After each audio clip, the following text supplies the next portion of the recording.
back right at the top of the hour. My name is Patricia Lukoma. Mugalu Mohammed is with us on sign language, and straight away into the bulletin. President Museveni has met with Mama Maria Nyerere at a State Lodge in Nakasero.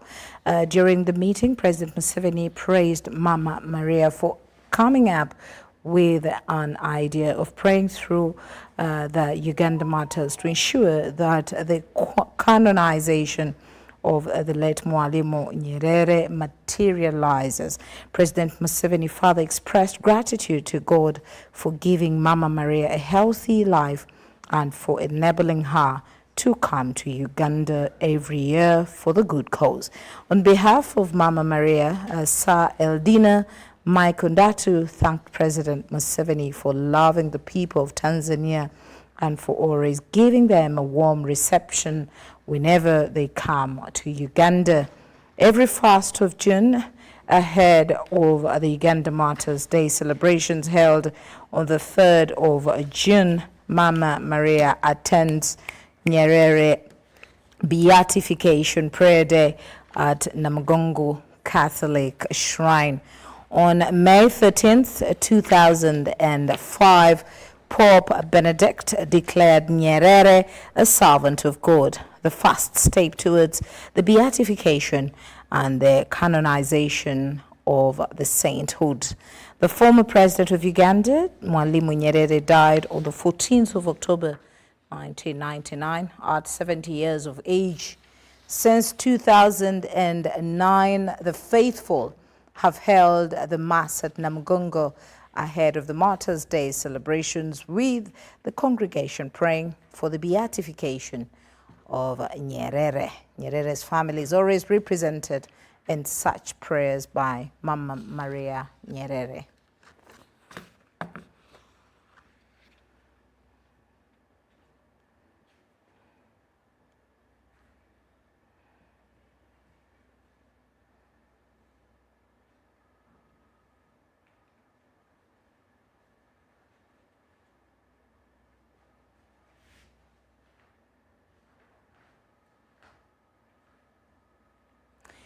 Well, let's hope that someday Mwalimu Julius Nyerere will be given that position that the Mama Maria Nyerere longs for, a saint in disguise. Now, the leadership of the Seventh-day Adventist Church in East and Central African Division have inaugurated the newly created Busoga Diocese in Eastern Uganda and enthroned Pastor Jimmy Kajura as the new bishop. The Vice President, Major Jessica Alupo, represented President Museveni at the event held in Iganga and thanked the House of Bishops under the leadership of Dr. Maka Moses and Dimukika for elevating Bishop Kajura to his new position.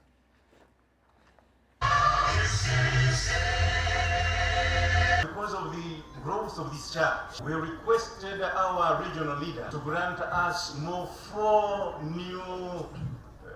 brand new dioceses. I am happy to tell you today that they are here to inaugurate us for the 4 dioceses, to make 12 dioceses.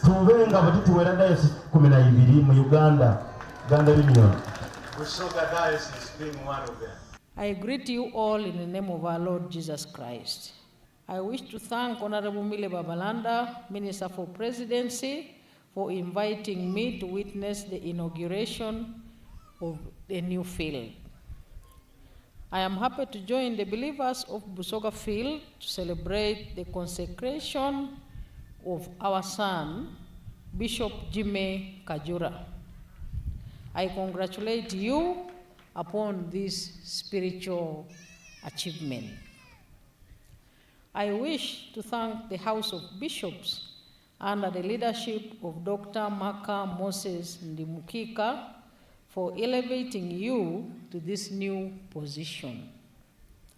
I welcome all the spiritual leaders and other believers from different denominations who have come to attend this inauguration ceremony. I would like to thank Pastor Jeremiah Alisengawa for selflessly serving the Eastern Uganda Diocese with great vision and commitment towards nurturing the spiritual lives of the believers and also driving them towards development. As believers, we have other human needs that must be satisfied that include food, clothes, shelter, education, and medicine, and failure to attain these, one is considered to be living in poverty.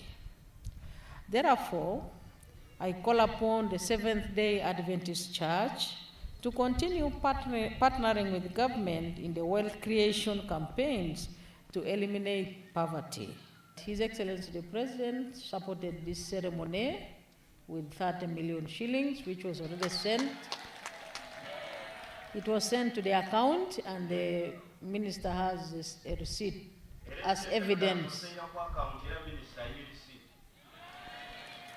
And His Excellency the President also asked me to share with you that he knows that he has not yet fulfilled the pledge of 5 vehicles for the 5 bishops of the Seventh-day Adventist Church. And in the next financial year, which begins in July, that pledge will be fulfilled. And Busoga is a very NRM region. I want to thank you. Mwebale kwajira NRM.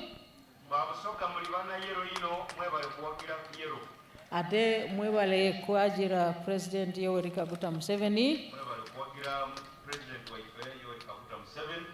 Once again, I congratulate Bishop Jimmy Kajura upon this great milestone in the spiritual realm, and we wish you the best as you serve your people. I thank you.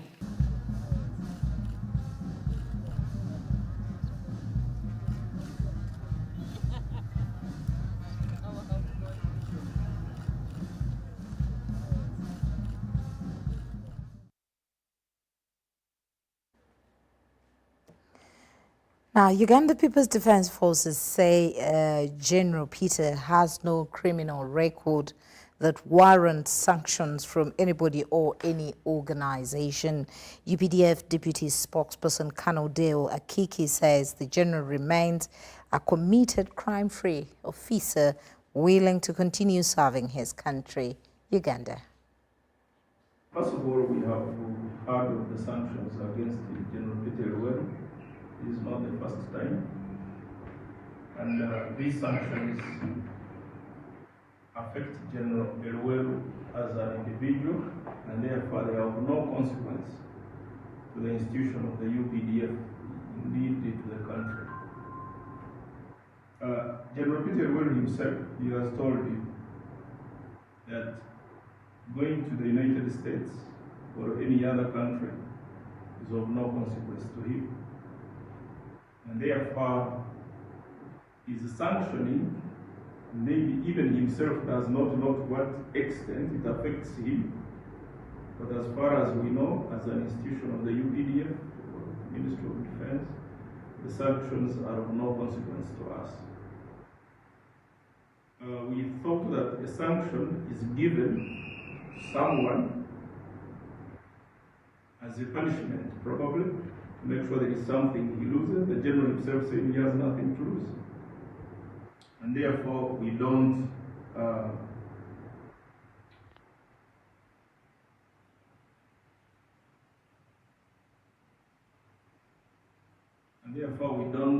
think that these sanctions have consequences, and we are not so sure what was the intention of the sanction. Was it punishing? Is it for a remedy to something? We are not aware, because the details of those sanctions are not with us. We've heard them from the media. Number two, as far as the UPDF is concerned, Lieutenant General Peter Luwero has no any criminal record in the UPDF.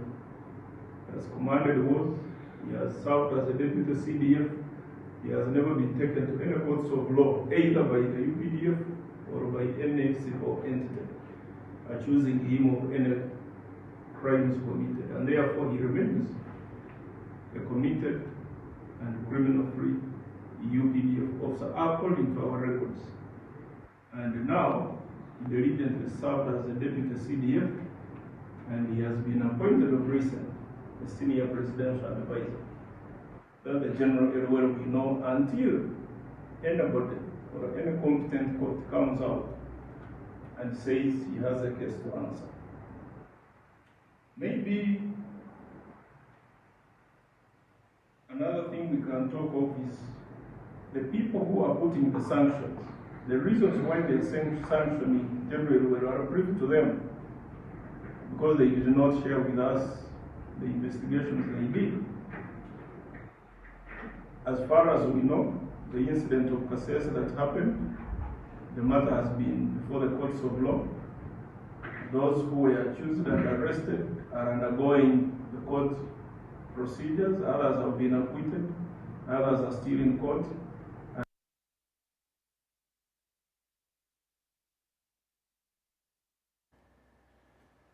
Now, the early deployment of security around Namgongo shrines has instilled confidence in the business community, with people optimistic about the safety of their valuables. Security patrols are steadily ramping in preparation for the Martyrs' Day celebrations in Namgongo.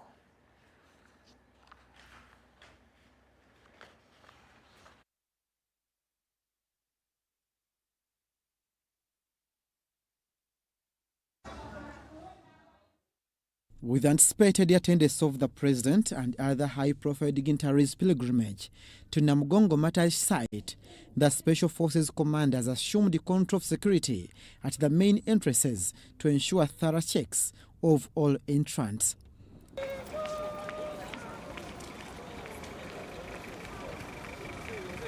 A mobile police IT truck equipped with security cameras has been installed at the venue to facilitate a timely response to any emergencies.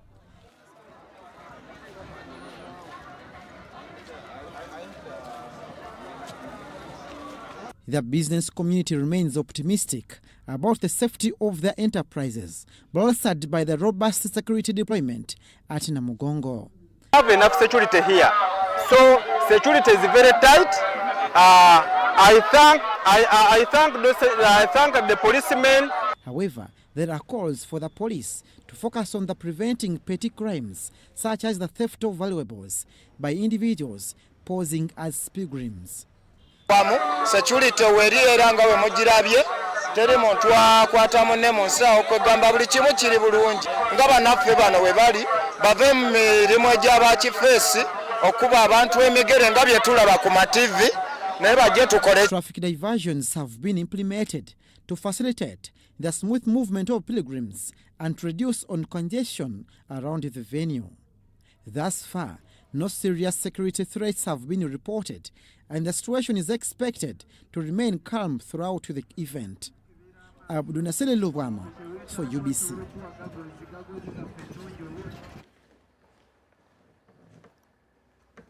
Now, traders at Namugongo Shrine have complained about the financial struggles of this year's pilgrims. Despite arrivals and heightening of security, there were few signs of the usual bustling of activity.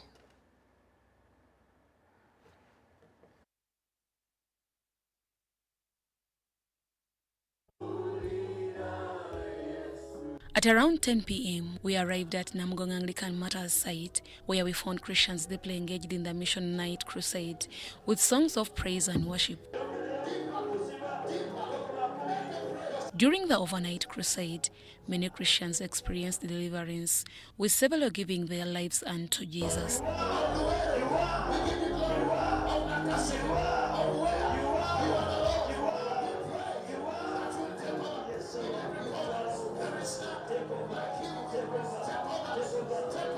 The overnight crusade featured various preachers delivering the word of God to the assembled Christians.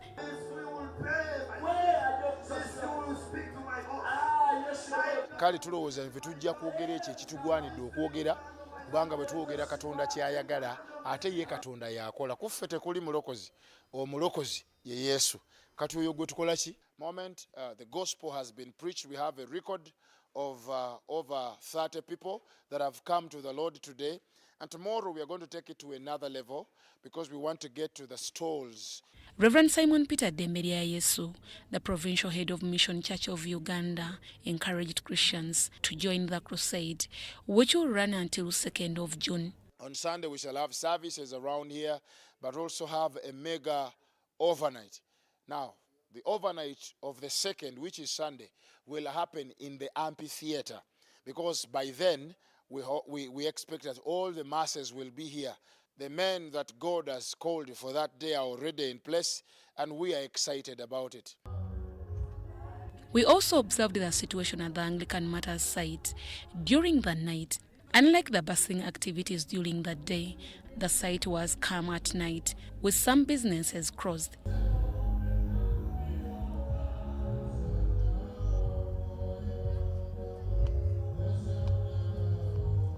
After engaging in the mission crusade, it was time for Christians to rest at night.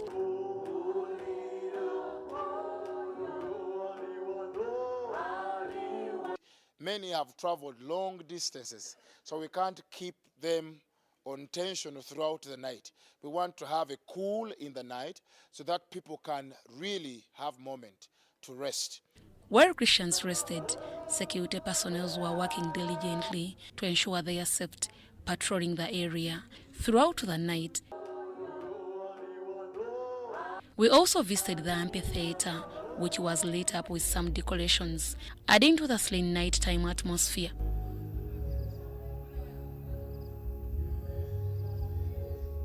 At the entrance, security was actively checking those entering and leaving the site. By midday, as we left the Namgong Anglican Matters site, the atmosphere was completely calm, with most people asleep.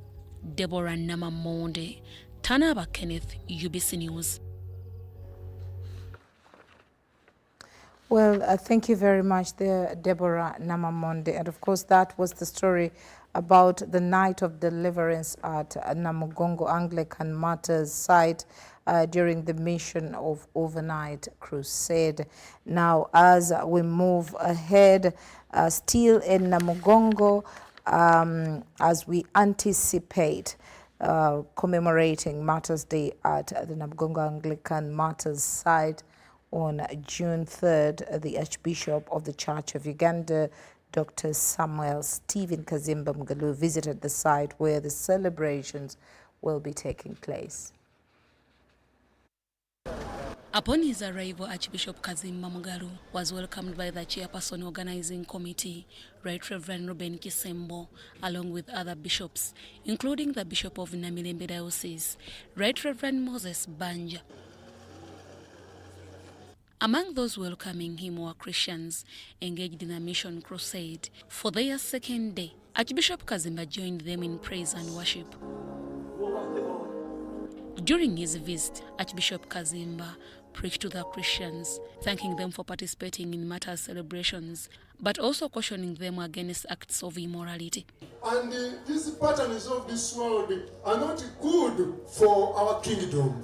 We are called to conform to God's truth, because this world is full of lies. Even some of the things we hear from scriptures, they are lies. It's not the real truth. Don't think that whoever stands up to say, I am saved, I am saved, they are all saved. Some people are liars. Archbishop Kazimba emphasized the importance of understanding the significance of coming to Namugongo rather than just walking from their respective places.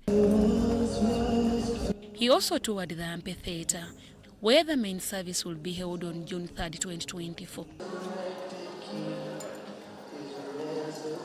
He applauded the Midwest cluster for their preparations and called upon Christians to embrace Martyrs' Day come June 3rd, 2024. People who have come to support us, the choirs, 300 choir members will be singing tomorrow. Unbelievable. I am looking forward to the hymns and also Ebyeshongoro. And I want to invite all men and women to come and worship on the 3rd June so that we worship the King of Kings, who gave that perseverance, resilience, and his strength to these younger men who were burnt alive singing. From here, he also toured the museum center, where he addressed the media. And I pray that you people who are driving, you drive slowly. People who are walking, also be mindful of the vehicles. Border, you are bringing the people. Please, be careful. During the press conference, Right Reverend Ruben Kisembo, the chairperson of the organizing committee, highlighted that over 1,000 pilgrims have already arrived at the site. We had 370 pilgrims from Rwenzori Diocese, North Ankole with 185 pilgrims. We have 200 pilgrims who have arrived North Mbale. Tororo, 42 pilgrims. Northern Uganda Diocese, I think, 37 pilgrims who have arrived. South Ankole, 179 pilgrims. Masindi Kitara, 44 pilgrims. And then Namirembe Diocese has 203 pilgrims. Bishop George Kasangachi shared insights about the choir's preparations for Martyrs' Day. They are there sharpening their voices and trying to harmonize and ensure that everything is fine. Before coming here, I talked to their leader, Reverend David Aguma, assured me that everything is perfect. They are going on well. They don't have any problem. Deborah Namamonde, Tanaba Kenneth, UBC News. Indeed, I think the preparations are now in place and we are just waiting for the D-Day. Now, Uganda Broadcasting Corporation's new board of directors have made a fervent appeal to the government for financial support aimed at procuring essential digital equipment crucial for enhancing production capabilities. Highlighting the pressing need for funding, the board emphasizes its urgency in addressing installation site requirements, remunerating staff adequately, and undertaking necessary repairs in its studios. As the new Uganda Broadcasting Corporation Board of Directors concludes a comprehensive tour of UBC assets in Western Uganda, the board has appealed for more funds to facilitate the procurement of new digital equipment, a move essential for elevating production standards. Uganda Broadcasting Corporation chairperson expressed the board's commitment to addressing the challenges faced by the corporation, particularly during visits in various installation sites in Kasese, Chenjojo, and Bundibujo. And we also appeal really to government really to assist us in having really give us funds to see that we replace the equipment so that really now UBC can start operating at its optimum level. The equipment is, most of the equipment is obsolete. Two, again, touching on equipment and satellite connectivity, because with digital migration, when we migrated from analog to digital terrestrial transmission for television, we rely on satellite. So the satellite is down because we haven't paid the fees, and we need to keep all the transmission sites fired up to make sure that, that they're up and running, because even though if you had a car and parked it for 3 months, you need to service it when you get back to trying to start it. In their address to Uganda Broadcasting Corporation's Bundibugyo staff, they underscored critical issues concerning equipment and human resource management. I think with this new board and the board coming on here, there's going to be a very big change, because since the establishment of this radio station, at least the board members have tried their level best to be coming and seeing the challenges that we face with. That we have enough presence and infrastructure base in terms especially of real estates, the land. So basically what we need to do is to see how to put what we have to better use to make service delivery better. A lot of assets have dilapidated and they need to be replaced. Others need to be renovated, especially the premises in upcountry areas. And indeed, it is evident also that our network is not 100% up there, which needs, of course, improvement. The Managing Director, Uganda Broadcasting Corporation, Winston Nagaba, remains optimistic that the identified challenges will be effectively addressed. Looking at avenues of how do we raise the needed investment. And this, we're not only going to rely on government funding, but we want to see how we leverage our assets. How do we leverage the assets that we hold into equity that can equip the stations, that can equip UBC? The board plans to embark on similar familiarization tours across eastern, central and northern Uganda in the coming weeks. Sada Mubale, UBC News. Now, over Uganda's 1.7 billion shillings out of the budgeted 1.8 billion have been realized in cash by Nebi Diocese under the Gulu Archdiocese for the final preparations of this year's Namgongo Martyrs' Day celebrations. We ask all this through Christ our Lord. Amen. The Lord be with you. And with your spirit. May the loving and merciful God bless and protect you all in the name of the Father, the Son, and the Holy Spirit. Nebi Catholic Diocese under Gulu Ecclesiastical Province last led the Uganda Martyrs' Day celebrations in Namugongo in 2007. This time, the Episcopal Conference selected it to organize this year's celebrations under the theme, "For Me and My House, We Shall Serve the Lord." To fulfill this task, over 1.7 billion has been realized, with the central government contributing 1.1 billion and the balance coming from well-wishers, companies and parishioners in the diocese. The organizing team, led by Nebi Diocese Apostolic Administrator and Gulu Ecclesiastical Province Archbishop-elect Right Reverend Raphael Wokorach, told journalists at Nsambia Catholic Secretariat that everything is set and ready for the celebrations. It was a journey of the nation. It was a journey of the whole church in Uganda. Dioceses, organizations, and all this came together. They have a sense of who the Uganda Martyrs are. And we are very grateful that with that, we are pushed at least to a higher level to raise money to meet the budget that we set. The person who I want to thank very, very much is none other than the First Lady of Uganda, Honorable Mama Janet Kataha Museveni, who came out with a new innovation of singing competition among the Anglican and Catholic choirs. It was launched last. Some of the Nebi parishioners residing in Kampala expressed joy over their home diocese being considered again to lead this year's celebrations. God is not for Uganda, as like we say, Uganda, it belongs to the whole people of Uganda. So this time you will see different songs, people singing in different categories. We have never heard of Alur singing in Karamoja. We are going to sing in Lunyankole. We are going to sing in Italy. So there's a lot of changes you will see. I'm so grateful to have this event being celebrated by Nebi Diocese. The way back 2007, that was the last time we celebrated. And I'm very happy by then we were not able to participate in this event. But this year, we the youth have come up to give in more morale and vibe to mobilize fellow youth.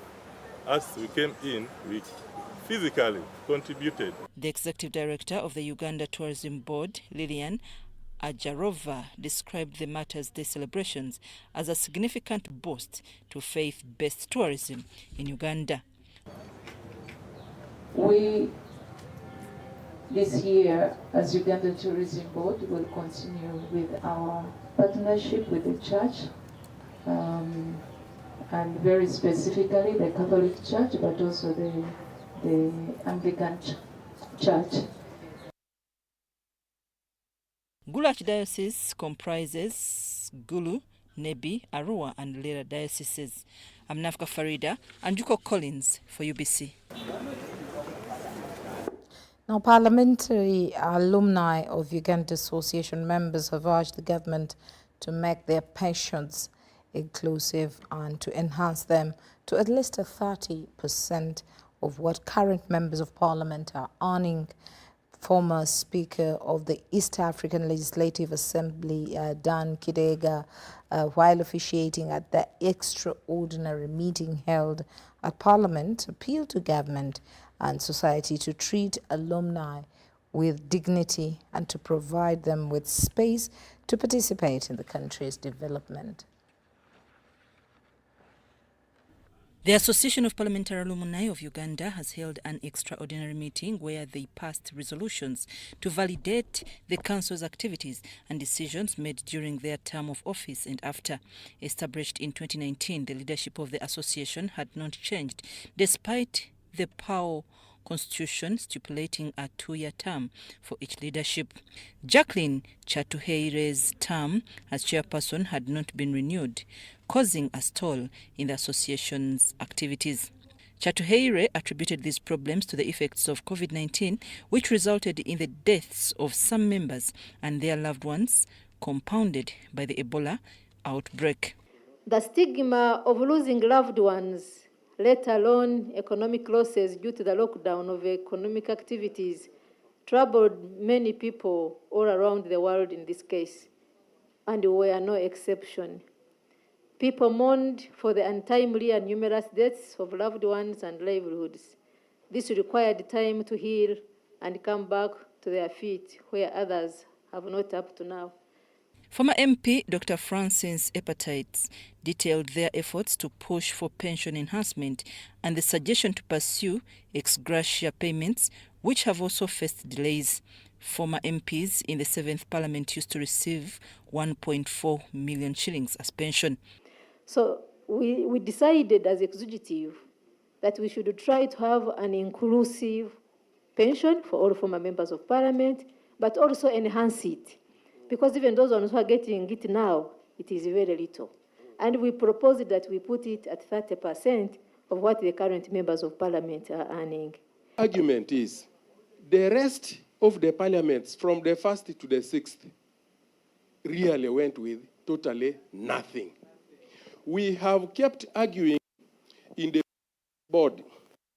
And we talked about enhancement and also the issue of inclusion of previous parliaments.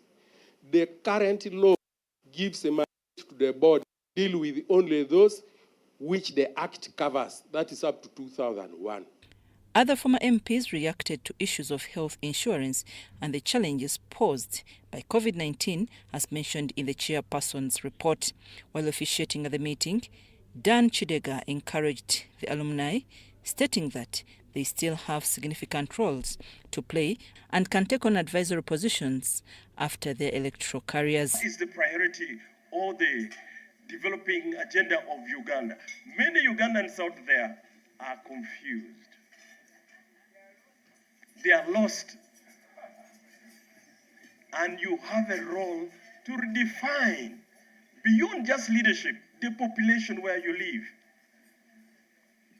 Our comparative and competitive advantage under the sun to make this nation develop can best be defined by you in your experience. Former Member of Parliament Augustine Shimie cautioned members against partisanship as the 2026 general elections approach, warning that it could weaken the association. Wish to caution you, because I know each of us here has some political inclination. And very soon in 26 we are going into elections. There are those people who may wish to politicize our association. Let us remain neutral. You leave your politics outside there, but we remain neutral. The extraordinary meeting was later constituted into an AGM, marking the third for PAO, where Jacqueline Chatuheire was re-elected as the chairperson PAO. I'm Navka Farida and Gloria Gwitabinji at Parliament. Now, Premier Nabenja has emphasized the Office of the Prime Minister's commitment to supporting efforts for socio-economic transformation, highlighting programs like NUSERF 3 as significant steps forward. Now, she informed the people of northern Uganda that the Ministry of Finance is in advanced stages of engaging with the World Bank to ensure the success of all these programs.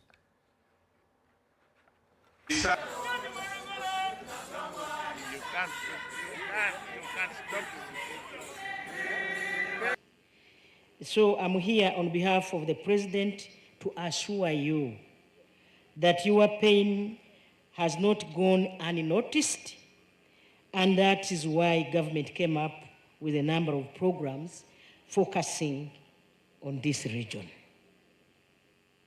However, we are in the process of reintroducing NUSERF 4. Designs of this program were guided, when we are developing, we are guided by the President. And he told us only to focus on livelihoods of the people. This time we are not going to construct schools. We are not going to construct health centers. We are going to inject money in people so that this time we can develop. Cabinet endorsed this project, and of course Parliament. The Minister of Finance is following the matter with World Bank. That is where we are. That is where we are. Focusing on this project and looking for a way of making sure that all the bottlenecks are addressed. And I believe we shall move. I want to assure you, our people. So I want to assure the people of northern Uganda in general that we are committed to ensuring that affirmative action programs for northern Uganda remain a priority. Let me also talk. Guests of honor, this indeed is a unique homecoming. The President usually asks me, Omona, wherever I drive in the north, I look to the left, I look to the right in my car, I don't see any obvious source of income for the people. In other words, he was saying that wherever he moves in the north, he doesn't see any source of income. And he kept asking that, where is wealth? He kept saying, and I'm very sure I was not the only one who keeps answering this question. He has asked very many of you leaders. The day he appointed me, I asked myself, where do I start from? I asked Honorable MPs, I asked Honorable Akol, he's here, and I asked Honorable Pembuduzi. I asked them, where do I begin from? What do we do? I will not tell you their answers, but they were greatly worried like me.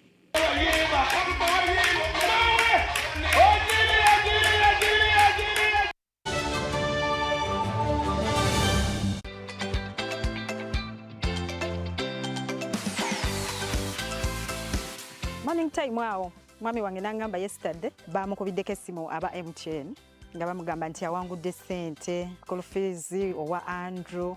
In fact tuli awo nga tukyabuusabuusa naye nzikiriza mazima nga maze kulabako ate at the first nalinga ndowooza MTN balina ebintu byabwe bapanga nga sirabako ku neighbor wange nga bamukubidde kasimu. Twebaza MTN bannange okutuddizaawo bannaayo okuddiza guba mwoyo. Tweyanziza tweyanzeege omuzadde yenna ali eyo bannange ebintu bya ddala togaana kukikola kozesa MTN okusasula school fees w'omwana wo ng'onyiga *165*80# banaye bya ddala si bya kyayi. Together we're unstoppable. Over the years, we've dreamed to get onto the world stage. We've had that dream crushed. We've witnessed a total defeat of what could have been our greatest moment. We've felt our spirits go up, only to take a hard fall. We've had our fires burn out and leave only scars. We've seized the wind and had it pulled from our grasp. We've seen pain and we've seen loss of the last fragments of hope. But we are made of resilience, and resilience never stops dreaming. So we will dream even bigger with the Cranes Cup Bowl 2026. Together, let's take Uganda to the next FIFA World Cup. Together, let's take Uganda to the next FIFA World Cup. For every Now Special you buy, we will give 50 shillings to the Uganda Cranes 2026 fund. You will also get the chance to choose how the Cranes Cup Bowl contributions are spent. Now Special, official beer of the FIFA World Cup and official beer partner of the Uganda Cranes. Alcohol is not for sale to persons under 18. Please drink responsibly.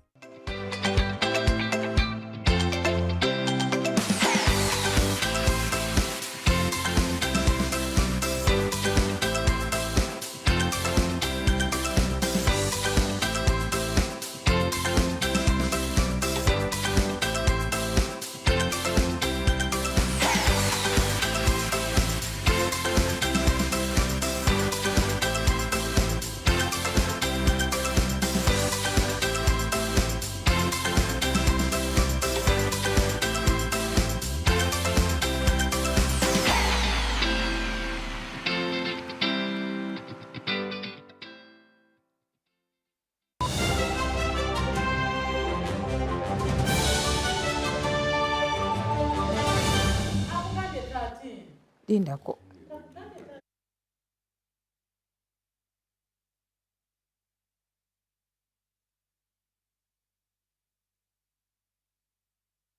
Welcome back from that short break. As we look at Heroes Day, the Prime Minister Robina Nabanja's emphasized the importance of emulating the virtues of heroes and advocating for peace. This was during the memorial service for Uganda fallen heroes in Gomba district, where she also urged the public to draw inspiration from the courage displayed by Uganda heroes for the betterment of this nation.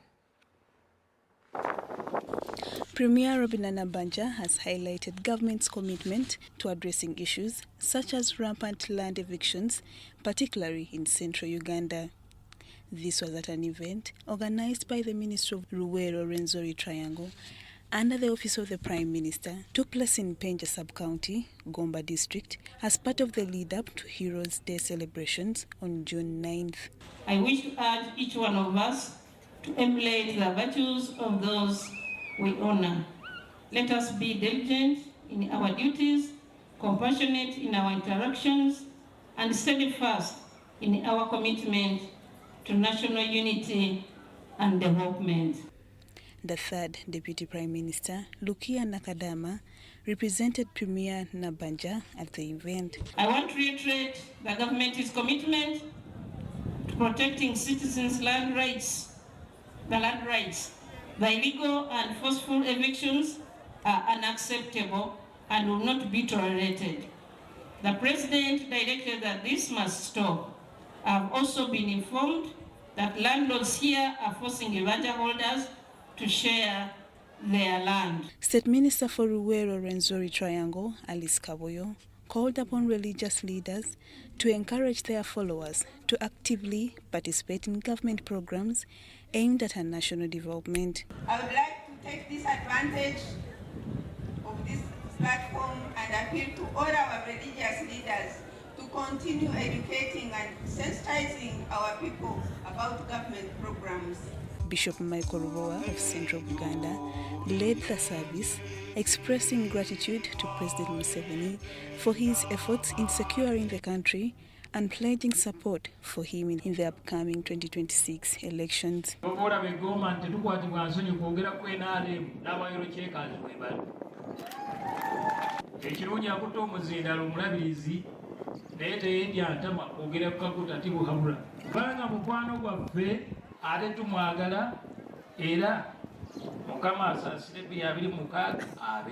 Dr. Ruth Nakabira, Minister for Energy and Mineral Development, urged Ugandans to resist the influence of Western vices, emphasizing the importance of upholding traditional values.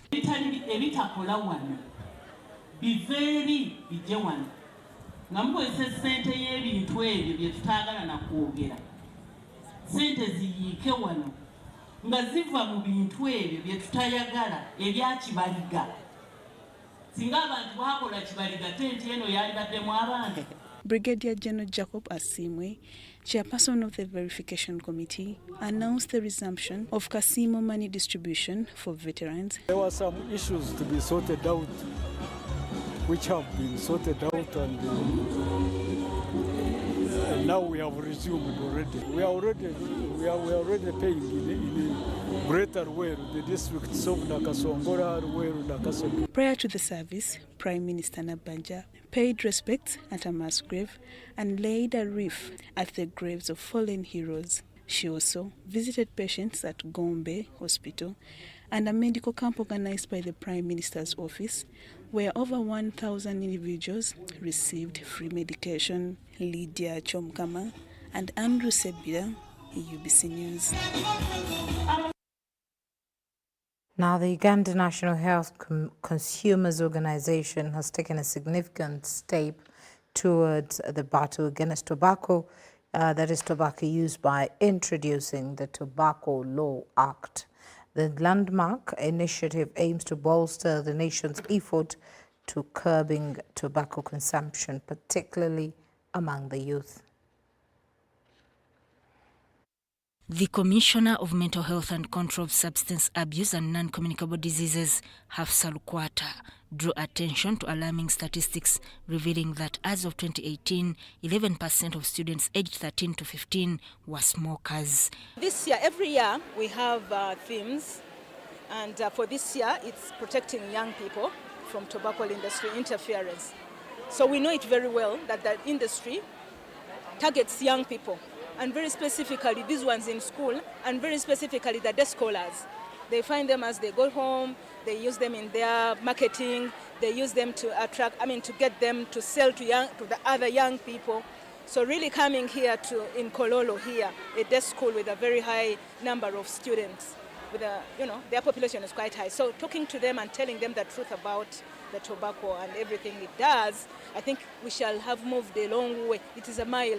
Lukwata underscored the pressing need for collective action, highlighting the exorbitant costs of cancer treatment in Uganda and advocating for proactive measures to safeguard both lives and the economy. That we were the 7th in the whole world in implementing our Tobacco Control Act, or regulations as it were. So this is a good thing. Many countries are doing very poorly. Many countries are not paying attention to some of the provisions that we are paying attention to as a country. And so for us, we are very happy that we are the 7th in the world in being able to implement. We want to even become better, because the things that are pushing us lower down is the way the industry is interacting with the different government departments. For instance, they gave us an anti-illicit machine, and that was not good. Industries are not they are not supposed to give things to government to help them implement. I think that is there's the conflict of interest. Executive Director of the Uganda National Consumers Organization, Robin Akaitiritimba, commended the progress made, citing a notable reduction in tobacco consumption among youth. Although this has improved, when you go to restaurants, to hotels, you no longer see ashtrays on the table, you no longer see people smoking in those areas, but in public places such as parks and buses, and we have also seen that there are people who are still smoking. Member of Parliament for Ntwentwe County, Chankwanzi District, Sechibari Joel, emphasized the pivotal role of taxation in tobacco control, recognizing its potential to deter consumption and protect public health. After passing the bill, passing the act, having a law in place, without money to make sure that we follow up these culprits, then we cannot do anything. And yet our younger ones are being indulged into the habit of smoking. So if we want to have a good country that has brilliant and disease-free country, because we have seen cancers due to smoking, tobacco, are many. We cannot exhaust them. The launch of the Tobacco Law Act by the Uganda National Consumers Organization marks a significant moment in the country's fight against tobacco tobacco use. Sudat Kaye and Robert Boiter, UBC News. Now, the Vice Chancellor of Makerere University, Professor Barnabas Nawangwe, has announced the plans to petition Parliament to strategically address the high unemployment rate among educated youth, which stands at 80% for post-secondary graduates. Over 600 students have received postgraduate diplomas, ordinary diplomas and certificates in various disciplines during a graduation ceremony of Makerere University Business School. Harriet Nelima was honored for her exceptional performance, achieving a CGPA of 5.00 in her diploma in hotel and restaurant business management. Despite her impressive performance, there is an 80% chance that Nelima will remain unemployed unless she ventures into entrepreneurship and eventually self-employment. Statistics indicate that universities across Uganda produce over 30,000 graduates annually. My estimate is that maybe 100,000 graduates are roaming out there without gainful employment. And my simple calculation is if we paid each one of them 500,000, and of course the principle should be they go back to their villages and change their villages, okay? So if they go back to their villages, then you are not worried about their accommodation. To an extent, you are not worried about their meals and so on because they can eat at home, but they are doing work in the community. They are working in the schools where they come from. So my estimate is if we sent out these 100,000 graduates and paid them 500,000 each every month, we as a country, we need 600 billion shillings. In response to this challenge, government through the Uganda Communications Commission has allocated 8 billion shillings for innovations under the e-Booster project. This initiative aims to increase ICT access and promote inclusive development, serving as a precursor to entrepreneurship and job creation. Actually, part of this bid, because we got, it was so successful and we didn't get any problem with the moves, the collaboration is not going to be cut into two. One will be direct collaboration with the academia, specifically with the moves. And another one will be competed for. So you can, the one for the direct collaboration with moves, that is fait accompli. You get it. But you can also qualify for the other one which will be competed for by all other universities and higher education institutions. At least 637 students received their qualifications in various disciplines. Don't miss an opportunity because it has found you unprepared.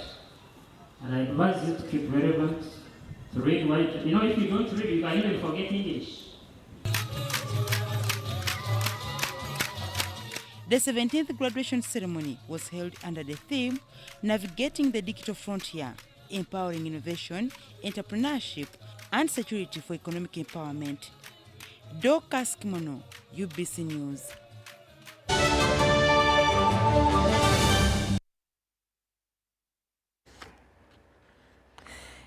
Now, as we get into the world of business, Roofing's Rolling Mills Limited has officially launched its tree planting campaign initiative, demonstrating its commitment to support government's forestation initiatives.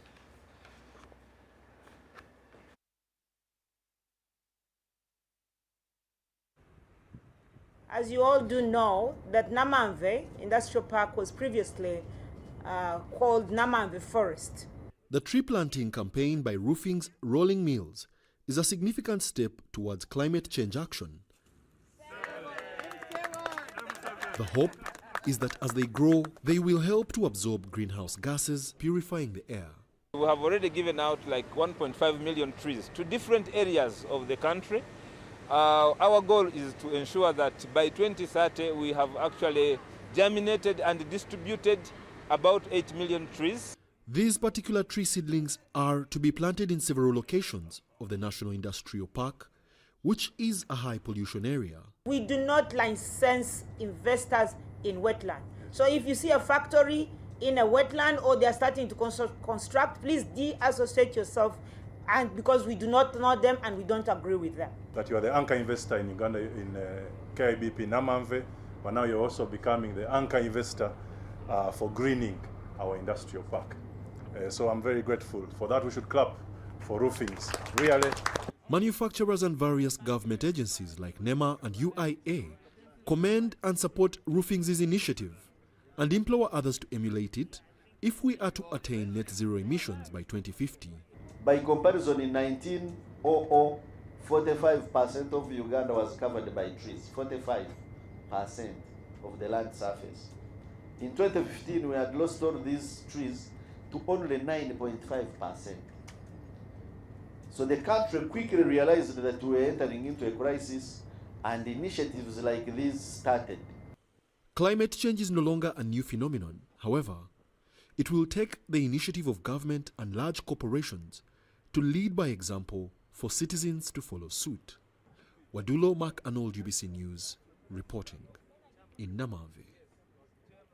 Now, at least 1,200 youths from refugee settlements and host communities have received a seed capital of $5,000 to enable them grow their enterprises. Let's hear more in this report. With essential skills, tools and networks for thriving socially and economically. Today we are celebrating 50 youth groups, and each of those groups has at least 5 youth who are members to those groups.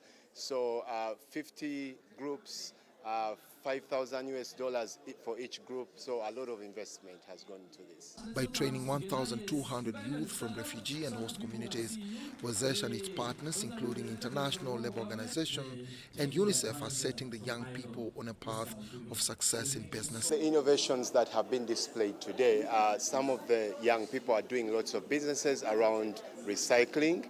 You know that climate change is a major issue, and one of the reasons for the climate change issues is people not embracing recycling. So those are some of the ideas that the young people are actually implementing. There's a young person making handbags out of recycled polythene bags. I have also seen young people who are making innovative clothes from kitenge. Some of the groups that received a grant of $5,000 each are upbeat and ready to scale. Our plan for the $5,000 is to set up a studio space for our production and then buy cameras, because we've been hiring cameras. Because the first seed capital we got, we used it for research, from bettering our prototype. We produced a trailer of a movie called Ntumba, The Refugee Despite Him, and this was filmed in a refugee camp. $5,000, I'm going to use it for upgrading the space and then buying more equipment, the power supply, those, of course, basically things to do with electronic device charging and so forth. The iUpshift National Youth Summit in Kampala put on the spotlight the innovative initiatives of the young individuals through a marketplace and market discussion. Dennis Igor for UBC News.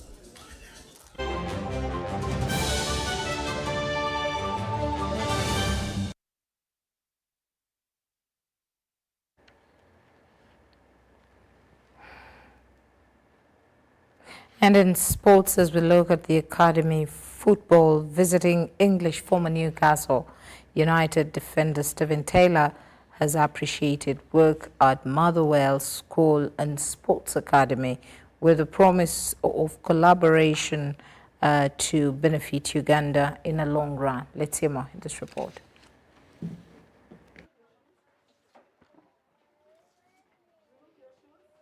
Motherwell schools in Mutungo, Kampala have hosted the legendary former Newcastle United defender Stephen Taylor and his entourage. We invited them intentionally to have an opportunity to interact with our youth at the school, but also the community in Nakawa and Kampala. We selected different. Taylor, who has completed his visit to Uganda, toured the school and its sports academy and gave a thumbs up for what he has seen, with a promise for a lasting collaboration. This is the start of a hopefully a long-term partnership where we can help become a part of Motherwell, the school, the development, and the future of you guys as young students or young sports people. We are lucky enough to come from a football world. We have many friends in the football game. This will be the first of many trips here, and we will bring many people here to Uganda to showcase how amazing you guys are. And we really look forward to developing a really positive partnership to make impact for you guys ultimately, but for the whole of Uganda hopefully as well. So it's amazing to see what you're doing. Thank you so much for being a part of our journey, and we look forward to being a part of your journey as well.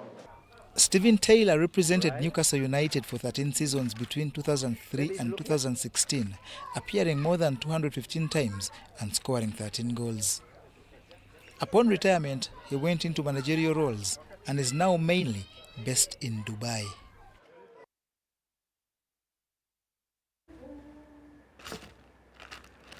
That's it from us. Thank you so much for being a part of us. My name is Patricia Lukoma. Mpango Mugalu Muhammad is with us from the entire team. Have a lovely weekend. Good night.